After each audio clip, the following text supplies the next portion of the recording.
Okay, we are live. We are live. There we go. That's much better. All right. So, our person of the day is Frida Kahlo, the death card. Frida Kahlo, excuse me, was born July 6th, 1907 at 8:30 a.m. By the looks of her chart, well, this is all very interesting. So it looks like the most of her, maybe I should introduce myself. Zoe Flowers here. Welcome, welcome, welcome back with another reading. All right. So from the looks of her chart, most of her placements, this is her birth chart. So as I did last night with Octavia Butler, although it's kind of hard doing famous people because sometimes they change their birth times, so you don't always have all the information, but I'm just going with what's here. So because all of her planets, or most of her planets, are horizon, right? This is a person who is more externally focused, meaning this is a person that would be more in the limelight. This is a person that is comfortable with things that are not familiar to them. If most of the planets were under the horizon or under the like the sun line here, this line here in the middle, right? If they were mostly down here, that would be a person that was more internal, a person that was more into the things that are familiar to them. A majority of placements on the left hand side is what they call occidental. More placements on the right hand side are called oriental. So a person like Frida Kahlo, where most of the planets are on the occidental side, that is a person that is more, they lean onto their own understanding, so to speak. They're more self-directed. So that's just some astrological background there. Lots of Cancer in her chart. My goodness. Okay, Sun in Cancer, Jupiter in Cancer, Neptune in Cancer. My goodness. North Node in Cancer. So in astrology, the North Node is your GPS, it's where you're going. The South Node is more your rear view mirror, where you've been, the gifts that you've brought with you from a past life, maybe things in this life that you're paying a little too much attention to, as my astrology teacher, Sam Reynolds, would say. And your North Node is, possibly things that you want to pay more attention to in life. So interesting. That's so interesting. With her North Node being in Cancer, huh? So, more Cancer being more intuitive, Cancer being more feeling, Cancer being a water sign. So, she would be moving towards what's real, what's authentic. Okay, let me get into this. Frida Kahlo, nay Magdalena Carmen Frida Kahlo y Calderon, was born at her family's Mexico home, La Casa Azul, the Blue House. Frida faced difficult emotional and physical obstacles from an early age. Here we are again. I have not found one woman in this deck, our tarot, that has not had some kind of difficulty to overcome. Okay? Octavia Butler, she had difficulties that we read about last night. Anne Frank, like all of these women had some kind of difficulty at an early age. One, her struggled with mental illness. Her father was an alcoholic. This is so interesting. Her parents were unhappy together and made no secret of the conflict between them. When Frida was 6, she contracted polio, which affected the growth of her legs and ultimately resulted in her right leg being shorter and thinner than the left. Aside from her three sisters, Frida was isolated from the other children because of her illness. In the shadow of her parents' poor relationship, Frida had a tense connection with her mother. Tense connection with the mother. The mother is ruled by Cancer. Cancer represents the moon represents the mother.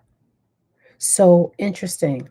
So, how does that play into the North Node in Cancer? Huh. Was her, what she was going towards, I wonder if it had to do with her connection to the mother. Like, I wonder because the North Node can kind of be like your lesson in life that you are here to learn. I wonder if one of her lessons had to do with motherhood, reimagining motherhood, coming to terms with her own mother or the idea of the mother. I don't know enough about Frida Kahlo to say for sure. I'm just going from my astrological what's here and vibes. I know a little, I don't know enough. I saw the movie, but I don't know a ton.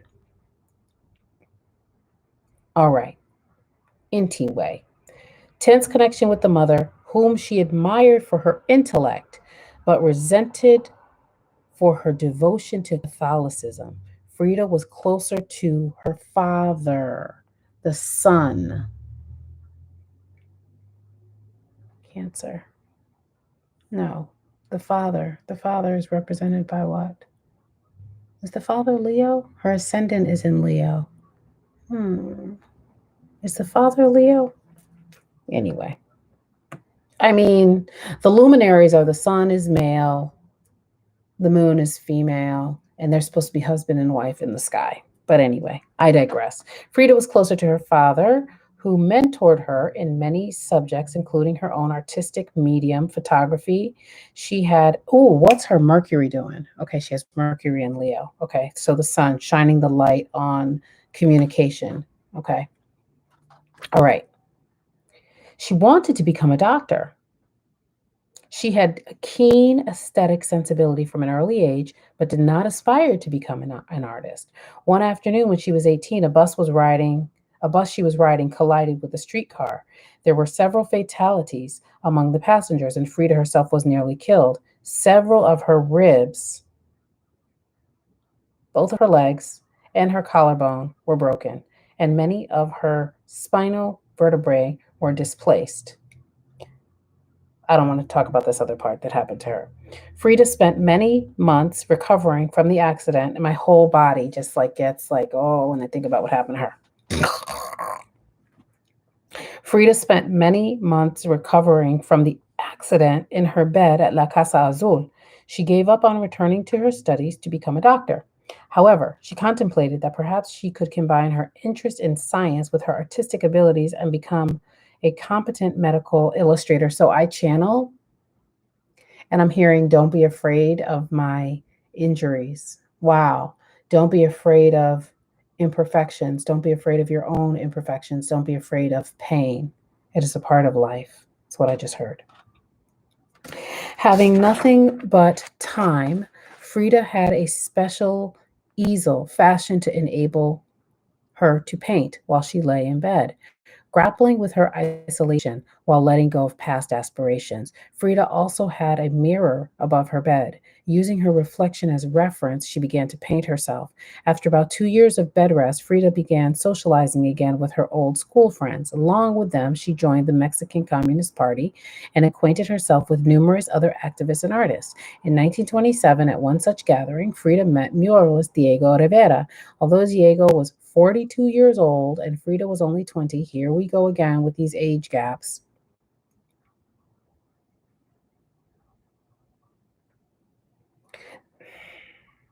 The duo began a passionate, tumultuous relationship. They married in 1929 and moved to a more rural part of Mexico where Diego worked on a commissioned mural. Frida embraced her Mexican heritage even more fervently during this time, and her painting style extended to her personal style and image. And she began wearing more traditional Mexican peasant clothing featuring bright colors, full skirts, elaborate headdresses, and bold jewelry, which she is still famous for today. I wonder what's happening in her house of family. The estrangement with the mother. So,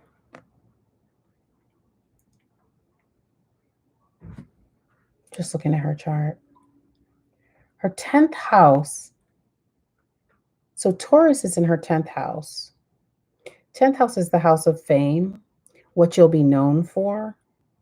So it's really interesting that she has Taurus in that eighth house, along with the moon and Pluto in the 10th. Well, that's interesting because Pluto can be thought of as illusion, things that are hidden. Hmm. So, and the moon too, really, things that are hidden. So, having those in the 10th house being known for exposing things that are hidden. And my God, I mean, what you couldn't get more exposing than that. The things that she drew. During the 1930s, Frida spent significant time in the United States, moving with Diego from San Francisco to New York City, then Detroit in 1932. I didn't know that. Detroit. Wow. When his work was commissioned and exhibited, she met many American artists, but she was disenchanted by the capitalist greed of the American social elite. Yikes. Hmm, that's interesting. I wonder where that is in her chart. A distaste for the elite. Oh, she's got Mars in Capricorn. So Mars seeks to separate. She has Capricorn in the fifth house. So Capricorn has to do with achievement. So that's interesting to have Mars. So that Mars would give her the energy, I would think, and the stamina and the work ethic. That I feel like Mars would fuel that Capricorn. Although I think Mars and Capricorn, I think Mars is what's little cat. I can't. I can't with you. I I can't. You will not make an appearance tonight. Okay. All right. In Detroit, Frida became pregnant, conflicted about becoming a mother. There we go again with that mother. And knowing pregnancy was risky in light of her already poor health, she found a doctor to perform an abortion. The procedure failed, and although Frida decided to continue the pregnancy, she miscarried later, suffering a severe hemorrhage that required her to be hospitalized for weeks. So just suffering upon suffering with Frida, and yet she created such beautiful things. She has so many planets in Cancer, and Cancer is said to be one of the most abandoned signs of the zodiac. Well, she has so much in Cancer. Like almost everything is in Cancer. Taurus, Gemini, Cancer, Mercury, and Leo. Mercury rules communication. Okay. My God. A few months after this experience, her mother died from surgical complications while Frida was still in the United States. Frida was devastated by this loss. She had been growing closer to her mother via correspondence. There we go. What did I say about that North Node in Cancer? That growing to forgive, to not just forgive, but to seek to understand. And again, Cancer is the most abandoned sign. Her North Node is in Cancer. So, of course, she would have a strained relationship. I shouldn't say, of course, but it's not surprising that she would have a strained relationship with the mother and that she would seek to fix that. According to translator Hector Jaime in You Are Always With Me, she wrote in a 1932 letter to her mother, "You, more than anybody, know how much pleasure it gives me to receive letters from all of you, and especially from you." Nonetheless, Frida's art flourished in Detroit. She produced a large body of work, experimenting with different techniques and expanding the narrative within her paintings. She was not afraid to use the macabre as a way of processing her feelings, and her work conveyed her intense emotional, physical pain. What did I say? What did I say in the beginning of this reading? When I was like, oh, the way it feels, it makes me, ooh, just to think about what happened. And just that quickly, I heard, don't be afraid of pain. Don't be afraid of, I can't even remember what it was now. I have to go back and look at it. Um, but that is exactly what I heard. And here it is in the book. Wow. Like, share, and subscribe to this video and this channel, please. I'm out here I'm giving some good information and I love what I do and I want to stretch this out to more people. Anyway, wow. Her painting, Henry Ford Hospital, 1932, depicts the anguish she felt after her miscarriage. In the painting's foreground, Frida's likeness is hemorrhaging on a hospital bed and connected by a red vein to images floating above her in a dreamlike fashion. I've seen this. A fetus, a woman's torso, and a snail. I'm sure you all have seen this. Beyond the bed frame is a desolate landscape with Detroit's skyline far in the background. In a 2004 article for Psychoanalytic Review, Marlene Goldsmith describes the work and observes Frida exists in a frighteningly surreal emotional void. I don't know. With all this cancer, I don't think that she was in an emotional void at all. I think she felt things intensely.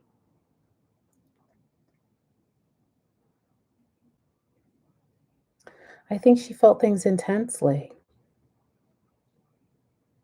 This midheaven in Taurus plagues me. I wonder how that midheaven. Taurus is about security and so many other things. It is Earth. We're in the first day of Taurus, and here's Frida showing up with her midheaven in Taurus and also her moon in Taurus. So, security, the sense of security, the sense of home.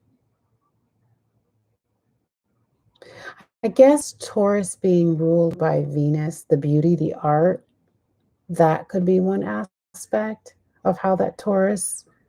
Um,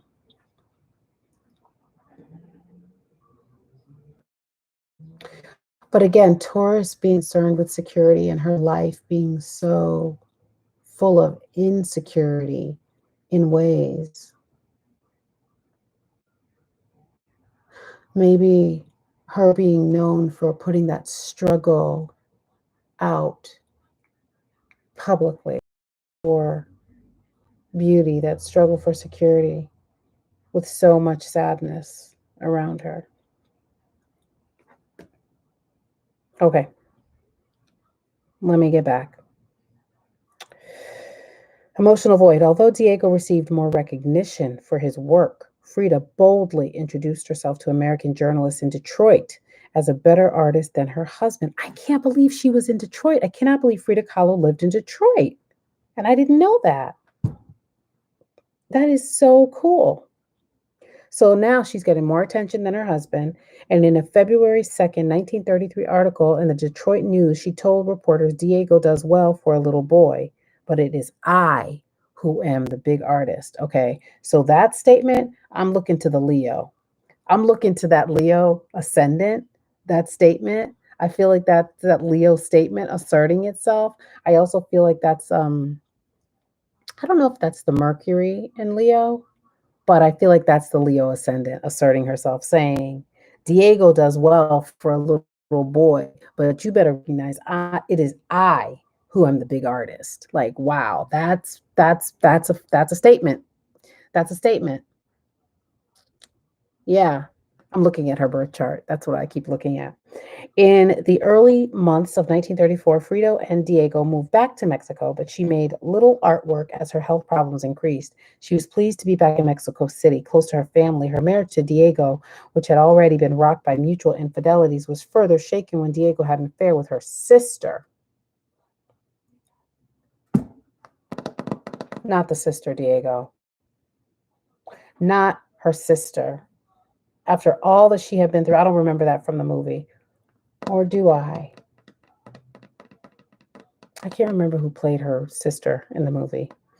Wow, that's trifling, Diego. The next year, the couple reconciled following a separation, but they both continued to have extramarital affairs. In 1936, Frida resumed her political activism and began a period of great artistic productivity and recognition. Her work was exhibited in both Mexico and the United States. In 1939, the Louvre purchased one of her works, making her the first Mexican artist to be featured in the museum's collection. She even traveled to Paris, where she met numerous artists such as Marcel Duchamp, Wassily Kandinsky, and Joan Miro, but she was bored by their personalities and their lifestyles. That is hilarious. As historian Solomon Grimberg notes in I Will Never Forget You, Frida wrote to her lover, American photographer Nicholas Murray, "They make me sick. They are so damn intellectual and rotten that I cannot stand them anymore." Frida was not feeling them, so she went back to Mexico City. Diego asked her for a divorce. Despite the split, the two remained friends. In Frida's 1940 self portrait with cropped hair, the artist shows that she has shorn her long tresses and donned an oversized suit not unlike those of her ex husband. Above her are scrawled the lyrics of a Mexican folk song: "If I loved you, it was because of your hair. Now that you're without your hair, I don't love you anymore." In an audio commentary recorded for the Museum of Modern Art's website, where the painting is shown and described, curator Anne Umland observes that the act of cutting her hair could be read not only as a mourning, but as an act of self assertion. Wow. Thank you for liking the video. Frida moved back to La Casa Azul, where she began another period of art making. She created larger, more courageous paintings, having been emboldened by the recognition her work was receiving. Following the assassination of her friend and former lover, the Soviet leader Leon Trotsky, in Mexico City, Frida left her country again. She went to San Francisco to get medical treatment for her persistent pain and infections. Diego was there at the same time, working on a commission. Though their relationship remained problematic, the two artists reconciled and remarried, returning to Mexico right after the wedding. I don't think they should have kept going back to Mexico. They loved each other, though. I mean, so this is the third time, I think, that they then got married. The couple lived primarily in La Casa Azul. Once again, Frida's health confined her to her home. See, her father died in 1941, which caused her to sink into depression. She continued working, and appreciation for her art grew in both Mexico and the United States. Despite her success, she frequently struggled to support herself financially with her art, and she refused to adapt her style in order to satisfy the whims of her clients. She is like, no, I'm doing me. In 1945, she had an operation in which steel support was fused with her spine, but the procedure failed. Lord Jesus. Frida's paintings from this period reflect how broken and haunted by pain she felt. By the early 1950s, her health began to rapidly decline, and she lost the ability to walk on her own. Ugh.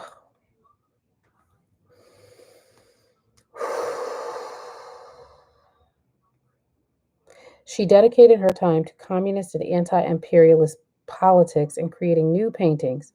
Photographer and friend Lola Alvarez Bravo organized the first ever solo exhibition in Mexico of Frida's work in 1953.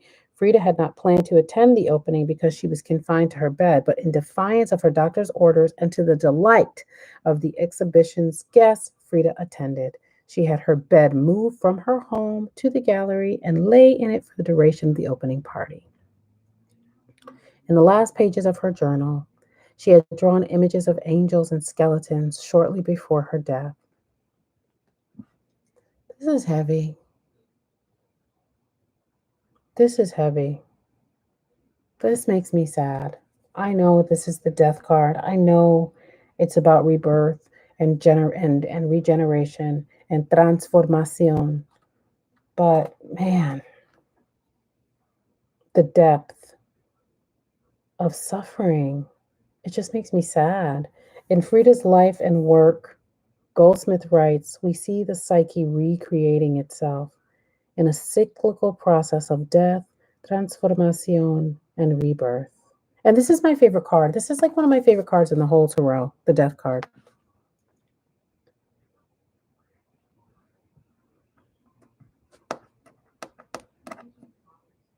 It just makes me sad.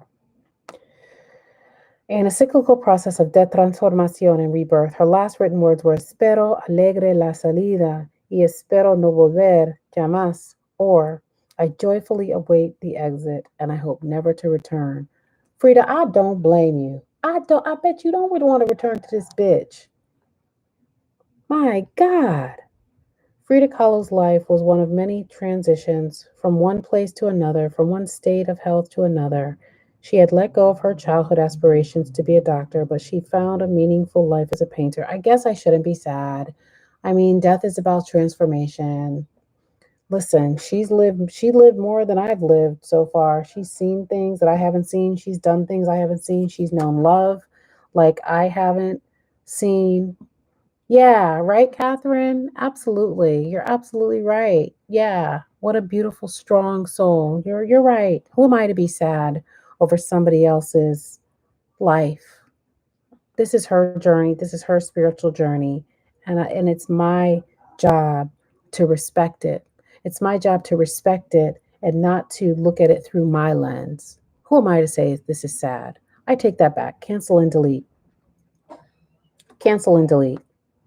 I guess this is why she is the death card, right? It's all about transformation. Yeah, yeah. So cancel and delete. It's not sad. The things she's created, the things she saw, the way she loved, the way she wore colors, right? What are you doing up here? All right, back to the book.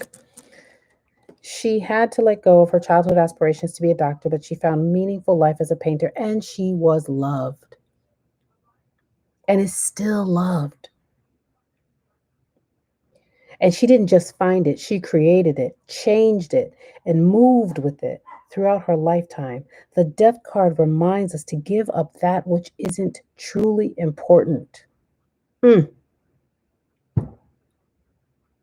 The death card reminds us to give up that which isn't truly important. So as we enter into Taurus season, Earth, perhaps the reason why I drew this card today is to rethink and reimagine because I too am ruled by Venus. Taurus rules Venus and Venus rules Taurus and Libra. And perhaps we are being called to rethink our ideas of security, particularly because she was so turned off by capitalism, so turned off by elites, so turned off by intellectuals. I wonder if it was their superficiality that turned her off. And perhaps this Taurus season, the lesson of this Taurus season, the lesson of this death card is to help us shed our rampant consumerism, my consumerism, the constant striving, the need for validation in an effort to make us feel secure. The death card reminds us to give up that which isn't truly important. It also represents the impermanence of life. How threatening to Taurus season, right? Taurus is earth. The bull wants to charge, take charge, and move on. But the bull also likes to hold on to things. And things are always changing. It says our minds are often changing, our bodies are always changing. When the death card appears, it's time to accept completion of a situation or time in your life. So, Aries is about setting ourselves apart. It is fire, it is impulsive, it is forward moving. And now, Taurus season invites us to be still for a moment, to be earth, to think about where we're putting our fire, where we're putting our energy. And perhaps it's time to let those things that we thought were so important die. I mean, that's what it's saying here. The card asks, what aspects, problems, and situations in your life do you need to let go to come to an end? How can you transition and transform? How can you create a new beginning? So here we are on the first day of Taurus season, being invited to have a new beginning, being invited to embrace how we look at sadness as the way I processed it, you know, for myself, even thinking about the macabre of this photo and thinking about the things that happened to her body. Yeah, yeah. That's a beautiful message for Taurus season. And so I thank you all for hanging out. If you have not seen my other, like the Octavia Butler that read last night, it was a whole different energy, much more bigger, right? But also, we're in Taurus season, Earth, subdued. Um, Maybe I'll share. Hi, excuse me. Hi, excuse me. Thank you. Oh, on my computer. On my computer. Okay.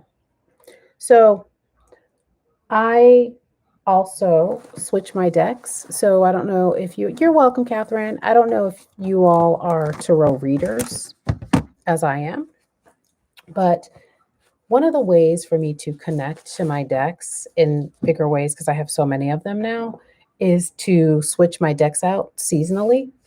Um, so I have moved to my Taurus season deck, and I'll try to do a Taurus season reading tomorrow. But so I have my Roots and Wings deck, which is one of my favorite decks because I mean this couldn't be more perfect for Taurus season, right? The images are so beautiful, so earthy. So I have put away my Aries season deck. So I'm using my Roots and Wings.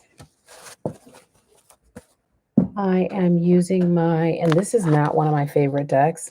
Sorry, Cheryl. What's her last name again? I can't even remember this. Oh, Richardson.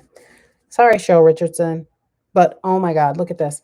This is so Taurus. I love living in organized beauty. That could not be more Taurus. I haven't used this deck in months, but Taurus season, it was like, oh, this is the deck for Taurus season. Because it's like the simplicity of it all, right? Simple but beautiful. So this is my affirmations deck for Taurus season. My cat is literally chewing my tarot bags. You're gonna get it, cat. You better chill. You better chill. And this is like maybe he's trying to get to the animal spirits inside. Okay. Because this is my animal deck. So I have the Wild Unknown animal spirit deck, but this is like the what is this one? The medicine. What's this one? Medicine cards. Yeah, this is a staple. I bought this because it was a staple. Like all of the, I had a reading way back in the day when I lived in Atlanta over 20 years ago. I had a reading from this deck. So all of like the readers that I know have this deck. So I got it. I was like, maybe I need this deck. I got it late last year. And so working seasonally, good. Goodbye. Good day. Good evening. Good evening. Good. Scat. Scat cat. Goodbye. Just because I tried to push him, he came back. I should have just left him alone. All right. So, yeah, so I'm switching from my Wild Unknown. Mom can't have any nice things, honestly. All right. So I've switched from my Wild Unknown to my medicine cards. So again, just like earthy cards, like earthy, not too bright. I have a lot of bright and shiny cards. I have a lot of like magic inspired cards. I don't know what season they're gonna resurface. Then I have not. This is one of my favorites. Sacred Destiny.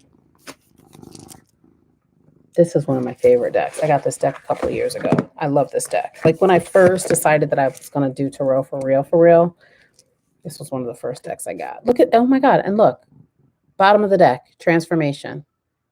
So Taurus season is here for a transformation. And it matches my sweater a little bit. So this is an amazing Taurus season deck. And then another old, this was gifted to me. I don't buy Doreen Virtue anymore, but this was gifted to me. I I did a Valentine's. I read tarot at a Sweethearts Dance last year for an LGBT organization that I'm now on the advisory council of called the Loft. And so they gifted me with two decks, and I was like, okay, Doreen Virtue, but these decks are so charmed. They are like so hecka charmed. It's so crazy. Like the minute I opened them, the readings were so on point. And so this is the Life Purpose deck. So this is another deck that I have not used in Ian. Well, I do readings on Clubhouse. So every now and then, like if people have specific career, like I did a reading the other day too for somebody, and they had very specific career questions. So I pulled out this Life Purpose deck. So this also couldn't be more Taurus, right? Life purpose. Where am I going? What am I doing? How am I going to make my money? How am I going to support myself? How am I going to feel secure? Right? So that's a perfect deck. This is a deck that never changes. I use this regardless of the season, and that is the Wild Unknown archetype deck because I love it. So yeah, I use this all year round. This stays here. This is a staple. When I'm not doing any coaching right now because last year it was a lot. But when I do my personal coaching, I do readings. I do an archetype of the month for my students. Now, I was surprised that this deck said it wanted to come out and play for Taurus season because it's so colorful. Not saying that Taurus isn't colorful, but it is Earth. Whoa. Okay. So this Mystic Mondays tarot deck wanted to come out and play. Super colorful. Still not sure why this deck wants to be out for Taurus season, but then I have this Rebel deck. Now this feels very Taurus to me. This is the Rebel deck. I mean, it curses all day long. Stop fucking whining. Eat your fucking vegetables. Eat some shit made by Mother Nature. Like this feels very Taurus, very direct, very like it's dark and you can't see a fucking thing. Like very direct, very Taurus.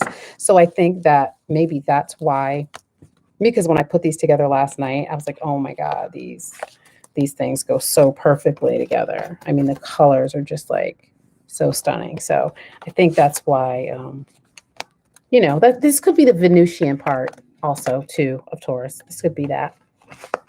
You love it. I know. I love it too. I love it. I bought it again. I bought it. I bought that Rebel deck in January. The readings are just okay. So one of the reasons why I'm starting to work seasonally is so I can build relationships with all my cards. Because like I said, I have some that I love, and then I have some that are like, meh. So it is my intention that working with them for the entire season will help me to build relationships. So I'm wanting to build a relationship with that Rebel deck. And to be honest, that Mystic Mondays deck too. I've had that Mystic Mondays deck for, oh shit, I bought it in California. So I've had that deck for about 3 years, and I just don't feel connected to it. Now, her crystal grid deck I bought in February, I love that freaking deck. That deck is charmed. And when I say charmed, I mean, you know what I mean. It's charmed. It gives really good readings. I can feel the magic in it. Now, this was the other deck that I was gifted from the Loft, the Earth Magic. This was the first one yesterday when I was like, oh, it's Taurus season tomorrow, Spirit. Like, what do you want me to read? And they were like, of course, you've got to pull out the Earth Magic deck. This one, it's okay. It's okay. The thing with this is, if you don't stop chewing my tarot bags, we're gonna have a fight. We're gonna have a public falling out. We're gonna have a public fight, me and you and me, and your mama too. Don't try to kiss me now. Don't try to kiss me now. All right. I'm gonna have to get off of here soon because clearly he just wants my attention. Okay. So it's okay. Like the images are just okay, but it does give good readings. I do use my intuition with it because the guidebook, I don't like the guidebook. I don't like the guidebook. Now, one of my others, stop attacking me. Stop attacking me. Don't bite my boob because I know that's what's coming next. Okay. Now, this I love. So this deck I got I got it. This deck I got in February as well. I got this deck and okay, hold on. This cat has to go. You've got to go. You've gone too far. You've gone too far. That's it. You're being disruptive. Okay.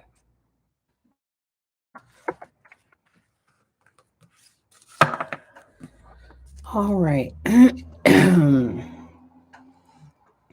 Now, this deck, like I said, I got in February.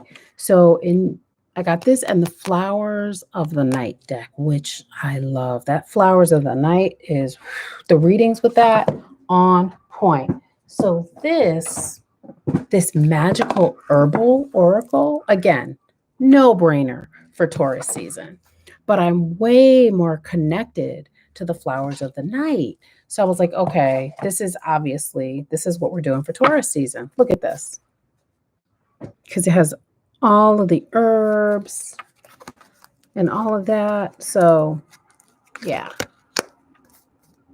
very, very Taurus season, like no brainer. And I also like for my cards to talk to each other, right? So you can see similar colors, similar vibe.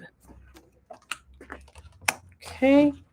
And then an oldie but goodie that I hadn't pulled out because I have so many very cool tarot decks. At first, I was just buying oracle decks and not really buying tarot decks because I had my Rider-Waite tried and true, and I had the Mystic Mondays. I had an Afro-Brazilian tarot. I actually taught myself on the Afro-Brazilian deck. And but then when I got this about 4 years ago, and I just used the Rider-Waite because it just made sense. It's the Rider-Waite. It just made sense. But recently now I've been acquiring tarot decks. So I have a Tazazam tarot deck. It's a black tarot deck. It's stunning. I saw it on Sparkle Divine Tarot yesterday. Yeah, and I ordered it. It's stunning. It should be here Friday. So it just has beautiful African American images. And then I'm going to get the Ghetto Tarot because that has a lot of Ifa related images. And then prayerfully, these will be my last decks. I keep saying it. I'm like, I have all the decks now. I don't need any more decks. Like I have all the Oracle decks I need. And then it's like, boom, I see the feminist tarot decks. And it's like, oh, gotta get it. So yeah, it's crazy. But anyway, so for Taurus season, I have the Mystic Mondays, and then I have the tried and true, the Rider-Waite, the traditional. Right? So those are the decks I'm using for Taurus season. I just thought that I would share since I'm here. And, if you're like me and you just keep buying freaking decks and you have so many decks that you're not building relationships with them, try working seasonally. At first, I thought that I would work like the 4 seasons, but no, I have too many decks. So that's why I had to do actual astrological seasons so that I can put some work in. So that's it. That's it. And this is brand new too. I got this on the first day of Women's History Month. So that's why I'm reading page by page by page. So if people find that irritating, I'm doing it because a lot of these women I don't know and I want to learn about them. And I feel like, why not share? So thank you for hanging out. Again, please like, share, and subscribe so that we can grow this channel and grow the message. And I'll see you next time. Bye.